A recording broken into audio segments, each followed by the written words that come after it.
Let's mic history को जानो। ये साल था 1713। यमुना नदी के किनारे बैठी एक मुगल बेगम लाल कुंवर ने देखा कि यमुना नदी में कुछ लोग नाव पर बैठकर नदी को पार कर रहे थे। शायद ये लोग व्यापारी थे। लाल कुंवर, जिन्हें इम्तियाज महल के नाम से जाना जाता था, उन्हें उन लोगों को देखकर एक ख्याल आया।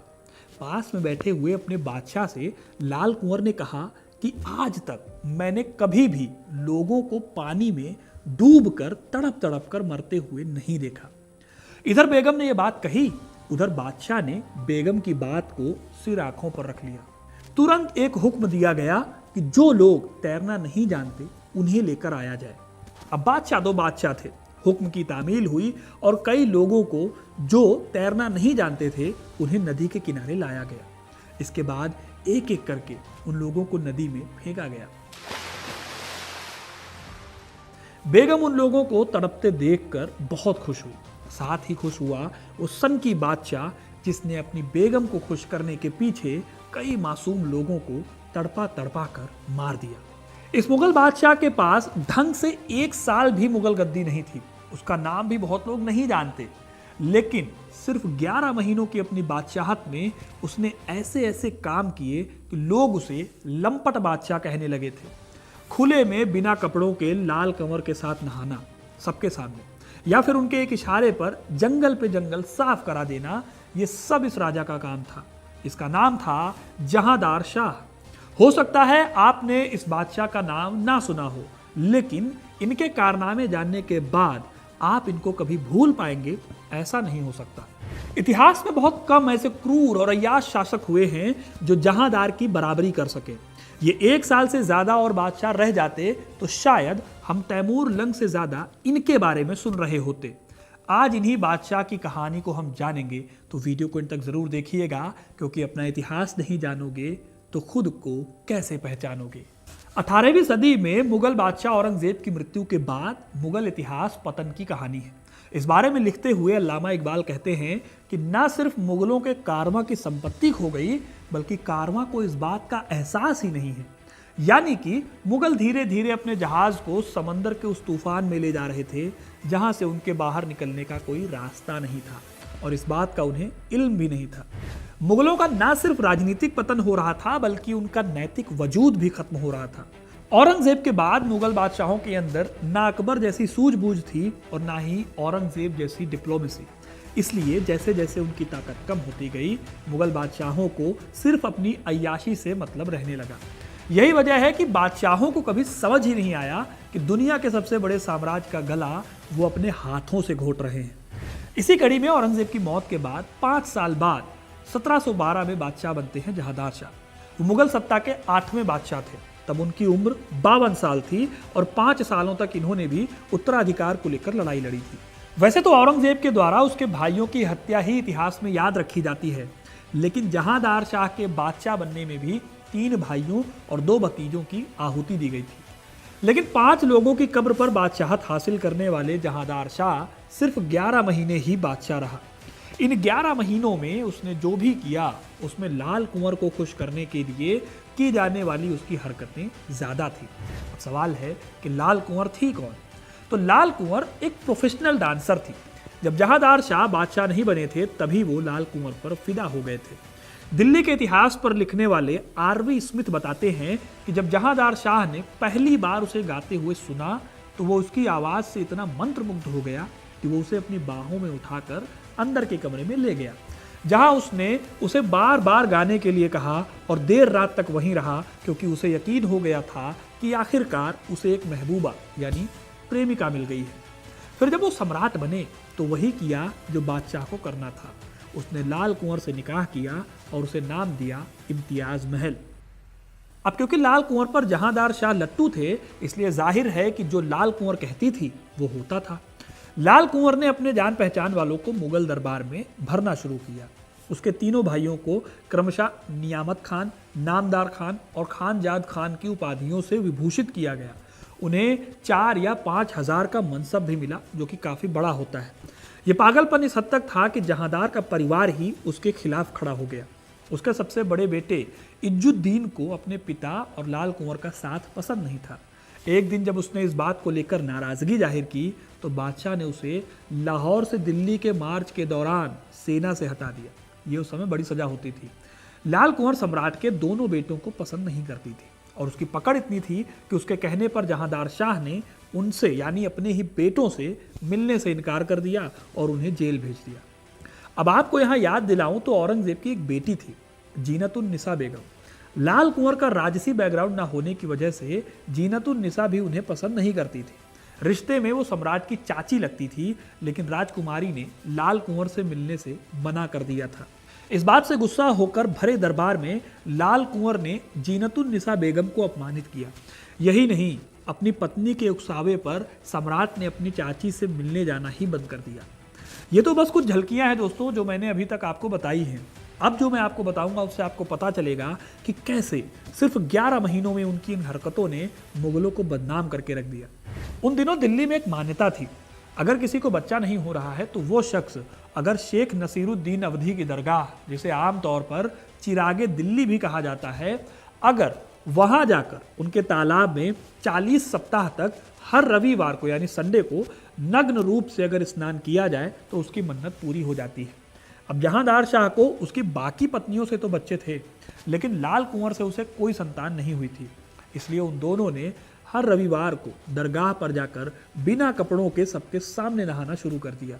कहते हैं कि इस दौरान बादशाह और उनकी बेगम के शरीर पर एक भी कपड़ा नहीं होता था। जहांदार शाह के दरबार में हर रात सम्राट के साथियों के साथ बहुत ही चीप सिंगर्स महल में इकट्ठा होते थे। जब ये लोग नशे में धुत हो जाते थे तो अपने ही सम्राट को लात घूंसों से मारकर नशे में चिल्लाते थे। ये सिंगर्स कोई और नहीं बल्कि लाल कुंवर के खास हुआ करते थे।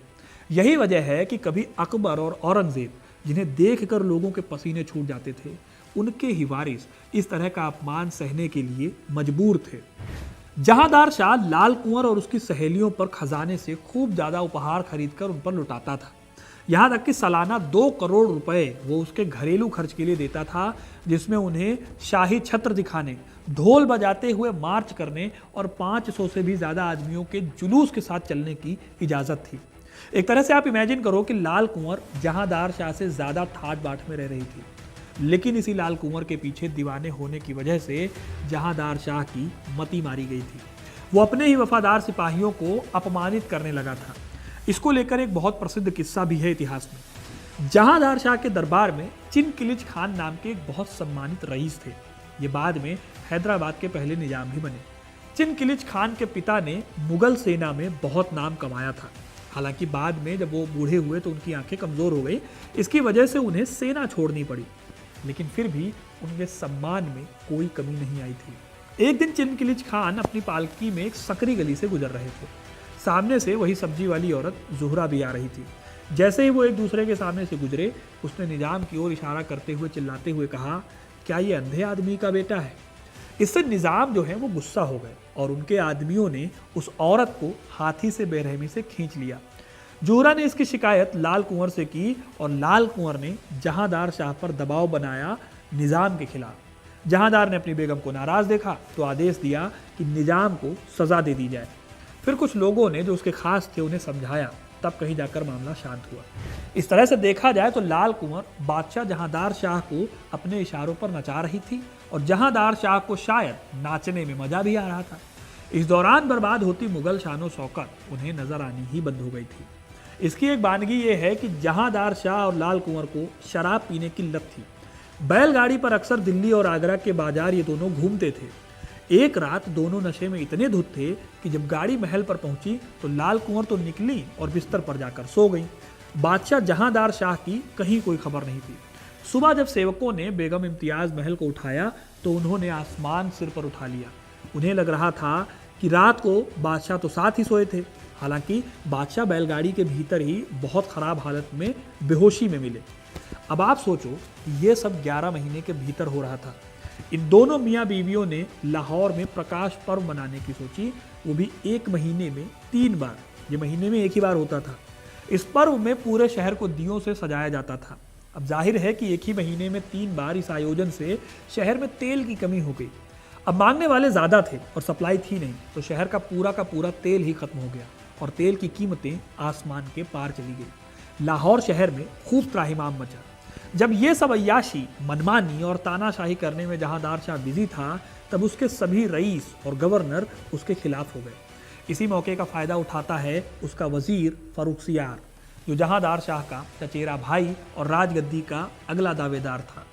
फर्रुखसियार ने अपने साथ दरबार के ताकतवर लोगों को मिला लिया और उनके साथ मिलकर एक बड़ी सेना खड़ी कर दी। अब लाल कुंवर को अगर देखा जाए तो उसके प्यार में अंधे जहांदार शाह को ये सब दिखा ही नहीं और बहुत मुश्किल से 11 महीने के अंदर फरवरी 1711 में आगरा में जहांदार शाह पर हमला हुआ और उसे हरा दिया गया। जहांदार शाह इस हमले के बाद अपनी पत्नी लाल कुंवर के साथ भाग निकला। स्मिथ लिखते हैं कि जहांदार शाह और लाल कुंवर एक बैलगाड़ी में भागे थे। उनकी हालत इतनी बुरी थी कि वो आगरा से दिल्ली तक पूरे रास्ते भीख मांगते रहे। इनकी हालत इतनी फटे हाल थी कि कभी कोई उन्हें पहचान ही नहीं पाया। मथुरा में तो कुछ बदमाशों के गिरोह ने लाल कुंवर को जहांदार शाह से छीन कर ले जाने की कोशिश तक की। हालांकि लाल कुंवर बहुत चालाक थी, उन्होंने बेवकूफ़ बनाकर भागने में उनसे कामयाब हो गई। आखिर में फर्रुखसियार ने 1712 में सैयद भाइयों की मदद से जहांदार शाह को उखाड़ फेंका और उसे सलीमगढ़ किले में कैद कर लिया। इस किले में लाल कुंवर भी उसके साथ कैद थी। फिर इस कैद में सम्राट को खूब टॉर्चर किया गया। कुछ दिनों बाद फर्रुखसियार ने जहांदार शाह की फांसी के लिए कुछ लोगों को भेजा। जैसे ही ये लोग जेल के कमरे में घुसे, लाल कुंवर चीख पड़ी। उसे पता चल गया था कि अब जहांदार शाह का आखिरी वक्त है। उसने जहांदार शाह को कसकर पकड़ दिया, लेकिन उन लोगों ने कोई रहम न दिखाते हुए उसे सीढ़ियों से नीचे खींच लिया। फिर जहांदार शाह पर हाथ रखते हुए उन्होंने उसका गला घोंट दिया। क्योंकि वो तुरंत नहीं मरा, इसलिए उसके शरीर के कमजोर हिस्सों पर भारी एड़ी वाले जूतों से उसे कई बार मारा गया और उसे आखिर में खत्म कर दिया। नाजिब मोहम्मद यार खान, जो कमरे के बाहर खड़ा था और पसीने से लथपथ था, उसने पूछा, जल्लाद के लिए अब क्या बचा है? जवाब मिला, सिर काटकर महामहिम के पास ले जाना बचा है। इसके बाद जहांदार शाह के सिर को काट दिया गया। उसके शरीर को खुले कूड़ेदान में फेंक दिया गया और एक ट्रे पर सिर को सजाकर रख दिया गया। रात होने के आधे घंटे बाद फर्रुखसियार को उसका सिर दिखाया गया। फिर जब फर्रुखसियार ने आगरा से दिल्ली की ओर कूच किया तो जहांदार शाह के सिर की नुमाइश की गई। एक हाथी पर बैठे जल्लाद के एक बांस की नोक पर उसके सिर को रखा गया और उसके शरीर को दूसरे हाथी की पीठ पर रखा गया। इसके बाद उसके शरीर को पूरे शहर में घुमाया गया। लोगों को उसका हश्र दिखाने के बाद जहांदार शाह को हुमायूं के मकबरे में ही कहीं दफना दिया गया। वहीं दूसरी ओर लाल कुंवर को सुहागपुरा की बस्ती में भेज दिया गया, जहां दिवंगत सम्राटों की विधवाएं और परिवार सेवानिवृत्त होकर रहते थे, ताकि वो अपना जीवन अच्छे से बिता सकें, जो बाकी बचा हुआ जीवन था। इस तरह से मुगल सम्राट का अंत हो गया। ये सारी बातें कई इतिहासकारों ने दर्ज की हैं, जैसे कि विंसेंट स्मिथ, जिन्होंने हिस्ट्री ऑफ इंडिया किताब लिखी है, और साथ ही साथ सबसे इम्पोर्टेंट किताब जहाँ से ये सारा मैंने उठा के आपको बताया है, वो द लेटर मुगल्स में विलियम इरविन ने जहांदार शाह के बारे में बताया हुआ है। तो दोस्तों, ये थी वो कहानी जिसके बारे में मैंने आपको बताया अभी। अब आप बताइए कि आपको क्या लगता है, क्योंकि कई लोग ऐसा कहते हैं कि जहांदार शाह के साथ जो हुआ वो उसकी नियति थी, जो उस तरह के काम कर रहा था तो उसका रिजल्ट उसको मिला। आपको इस बारे में क्या लगता है, कमेंट करके अपनी राय जरूर बताइएगा। वीडियो को लाइक और शेयर करना ना भूलें और ऐसी इंटरेस्टिंग कहानियों के लिए, इतिहास से जुड़े रहने के लिए हिस्ट्री कनेक्ट को सब्सक्राइब जरूर करिएगा। धन्यवाद।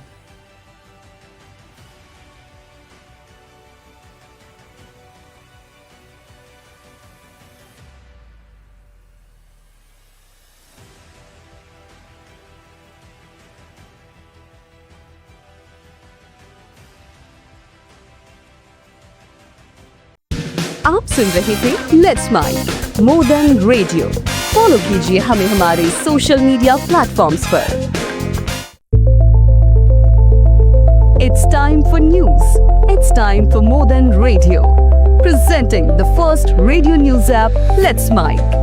Let's Mic, a news-based app on your phone where you get to watch and listen news, talk shows, interviews, radio show podcasts. On Let's Mic, you get all relevant information of TV, print, radio, podcast, and digital. Let's Mic talks about every segment of life.